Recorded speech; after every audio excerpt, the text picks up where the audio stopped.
IBN 7 बना तीसरा सबसे ज्यादा देखा जाने वाला हिंदी न्यूज चैनल। IBN 7 हौसला है।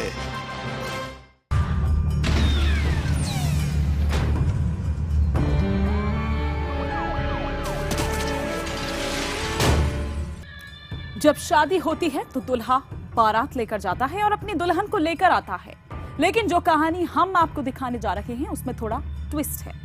बिहार के बेगूसराय में एक युवती पूरे गाजे बाजे के साथ अपने ससुराल पहुंची, लेकिन लड़के के घर वाले लड़की को अपनी बहू मानने से इनकार कर रहे हैं। लड़की वापस लौटने की बजाय अपनी ससुराल के बाहर ही धरने पर बैठ गई है।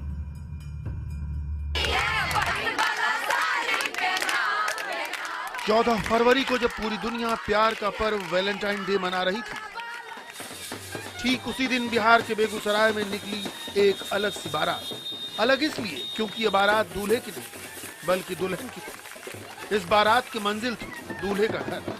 14 तारीख को पूरे गाजे बाजे के साथ प्रीति अपनी बारात लेकर अपने दूल्हे नीरज के घर पहुंची। दुल्हन का जोड़ा पहने, सुहाग की निशानी माथे पर सजा।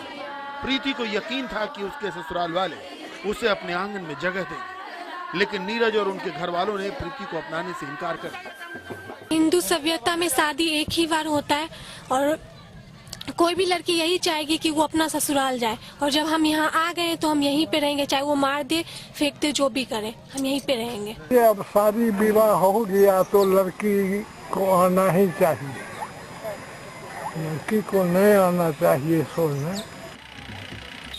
शादी में ट्विस्ट की ये कहानी साल भर पुरानी है। नीरज के घर वालों का आरोप है कि प्रीति के घर वालों ने उसका अपहरण कर उसकी शादी जबरदस्ती प्रीति से कराई।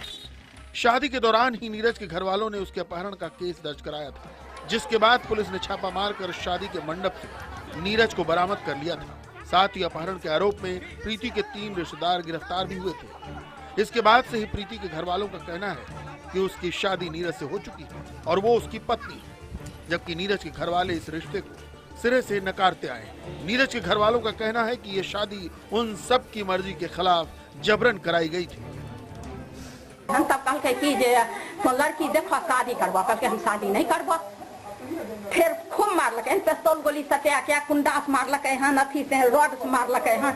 नीरज के घर वालों के इनकार के बाद प्रीति और उसके परिजन नीरज के घर के बाहर धरने पर बैठे हैं। प्रीति को धरने पर बैठे 4 दिन हो चुके हैं। प्रीति का कहना है कि जब तक नीरज के घर वाले उसे अपनी बहू नहीं मान लेते, उसे अपने घर में जगह नहीं देते, उसका धरना जारी रहेगा।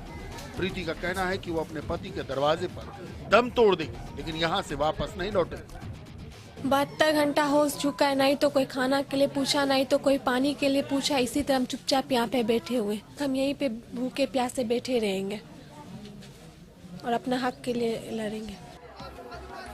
तमाम लोगों के समझाने बुझाने के बाद भी अब तक दोनों पक्षों में सुलह नहीं हो पाई है। न तो नीरज के घर वाले प्रीति को अपनाने के लिए तैयार हैं और न ही प्रीति के परिजन वापस लौटने के लिए राजी। पुलिस की दखलंदाजी भी मामले को हल नहीं कर पाई। तब राज्य महिला आयोग और कुछ NGO के लोग मामले को सुलझाने पहुंचे। लड़का को मनाने की पूरा कोशिश किए कि अगर तुम्हारी शादी जैसे भी हुई वो हम नहीं जानते हैं। यहाँ तो सिर्फ हमको लग रहा है कि ये लोग बहकावे में हैं और लड़की की कोई दोष नहीं है। इन लोग को दहेज चाहिए और कुछ भी नहीं। जो मेरा बेटा बिना दहेज का शादी किया, अगर दहेज आज उसका बाप देता और शादी होता तो क्या ये नहीं लाती लड़की को? मामले को तूल पकड़ता देख गांव वालों ने दोनों पक्षों को बुलाकर पंचायत भी कराई। काफी माथापच्ची के बाद लड़के के पिता ने कहा कि वो प्रीति को बहू मानने के लिए तैयार है, लेकिन उनका बेटा यानी कि प्रीति का कथित पति उसे अपनी पत्नी मानने को राजी नहीं है।